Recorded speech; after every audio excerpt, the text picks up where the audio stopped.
Salut, c'est Boxkick. Ça y est, ils l'ont fait. Les Springboks ont réussi leur coup. Hein, vraiment un coup très bien mené. Ils ont battu la Nouvelle-Zélande 34-36. Donc en Nouvelle-Zélande, ce qui n'était pas arrivé depuis 2009, ce que j'aime à appeler le millésime de 2009, hein, la grande année du rugby sud-africain. Ils l'ont refait. Et quel match, franchement.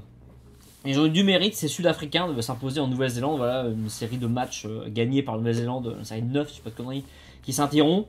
Et vraiment, une sacrée performance de ces Sud-Africains qui ont eu le mérite d'être très agressifs, de capitaliser sur tout leur temps fort ou presque, d'avoir de la réussite, notamment la réussite au pied de André Pollard, qui revient à son meilleur niveau, comme en 2014-2015 par exemple. Il avait été blessé les dernières années, il revient là à son meilleur niveau. Il est vraiment très bon. Et il met plein de points au pied, etc. Enfin bref, il joue plutôt bien, hein, et avec sa charnière, avec Faf de Klerk. Et décidément, ouais, une bonne équipe sud-africaine qui est dominée pourtant dans les stats au moins d'occupation et peut-être bien de possession aussi par les All Blacks. Mais qui en plus rate son début de match. Les Néo-Zélandais marquent 2 essais très vite. Mais ils savent revenir, ils sont opportunistes, ils profitent d'une bévue d'un des frères Barrett qui relance, qui joue rapidement une touche un peu n'importe comment. Les Sud-Africains ne sont pas des perdreaux de l'année, c'est attrapé, c'est aplati, hein, terminé. Hein. Voilà, ça rigole pas. On a le joueur, attendez, je cherche son nom là, on a Dianti, l'ailier sud-africain, très bon, il marque un doublé.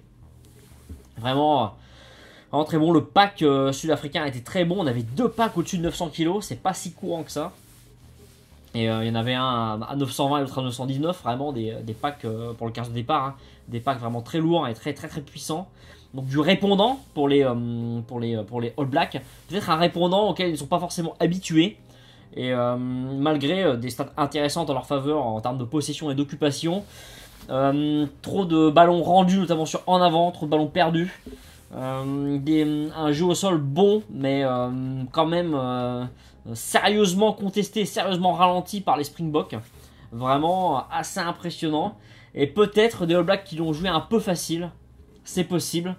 Peut-être des All Blacks qui sont vus dominer rapidement la partie et vite arriver.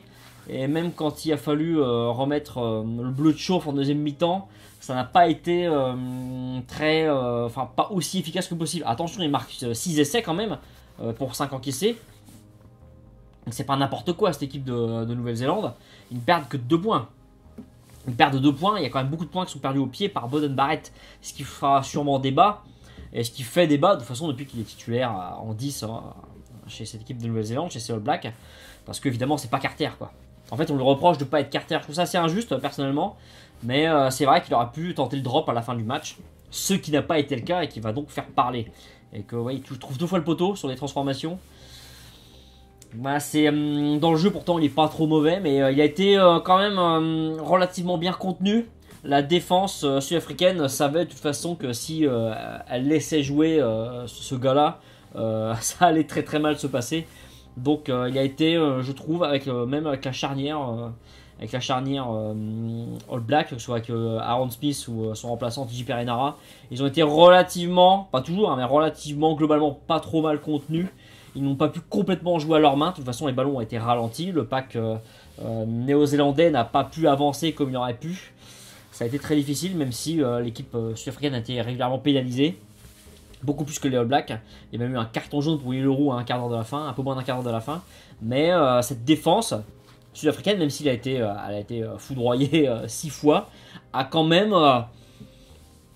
limité la casse, a fait perdre du temps et de la vitesse à cette attaque néo-zélandaise pourtant tellement incroyable. Et sur ce match, ça l'a pas fait quoi. Alors attention, les All Blacks ne perdent pas très souvent et chacune de ces défaites, chacune de ces défaites tout à fait, est comme une piqûre de rappel. Et quelque part, j'ai envie de dire, plus ils perdent et moins ils perdent. C'est-à-dire que quand on gagne, on n'apprend rien.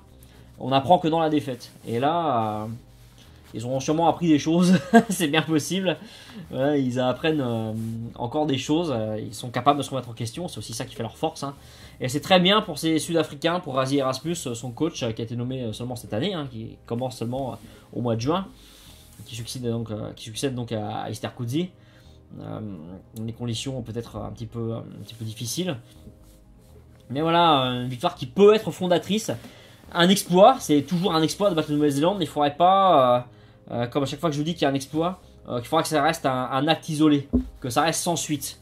Il faut confirmer ça. Ils vont recevoir les Australiens et les Néo-Zélandais, je sais pas dans quel ordre.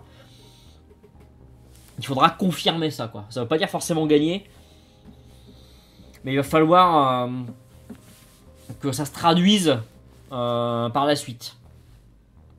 Ça peut pas juste en rester là, quoi. Ça peut pas rester d'être morte et sans suite. Pour les Néo-Zélandais, je suis pas inquiet. Ils ont toujours su se relever très facilement de...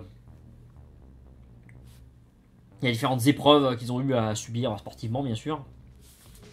Donc là, c'est une déception pour eux.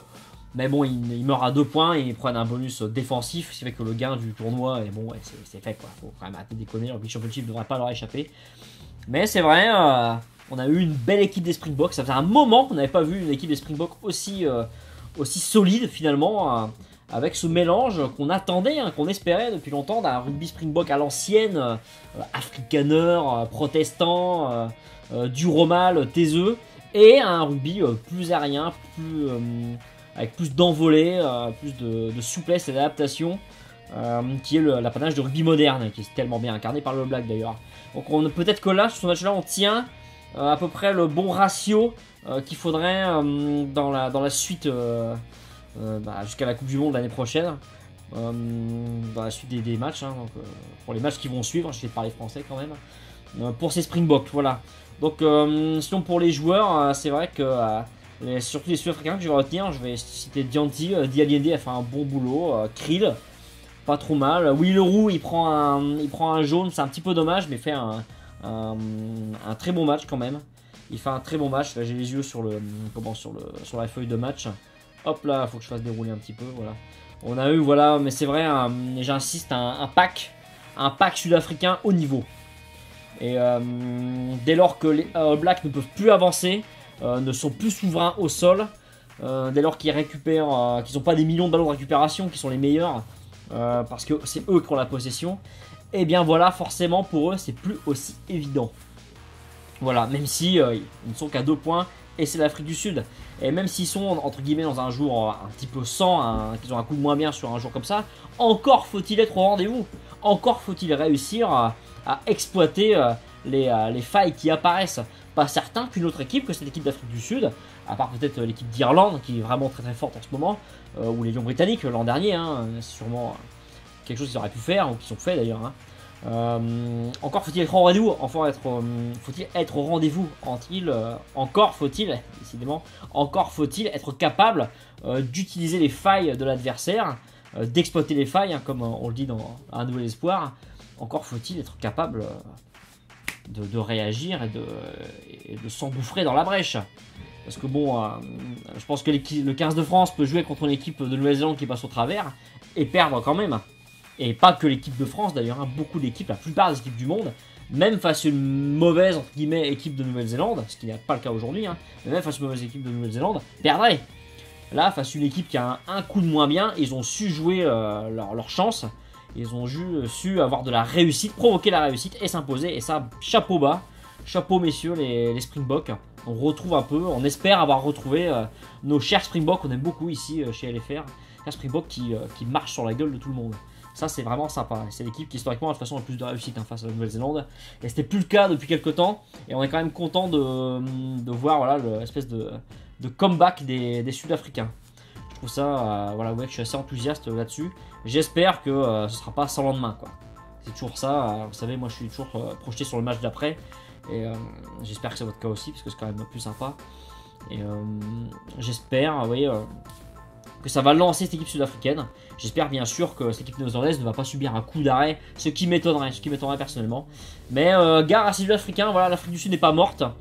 Et on a vu vraiment des choses intéressantes, des contre-attaques, des choses construites, des essais opportunistes aussi, mais ils valent autant de points que les autres.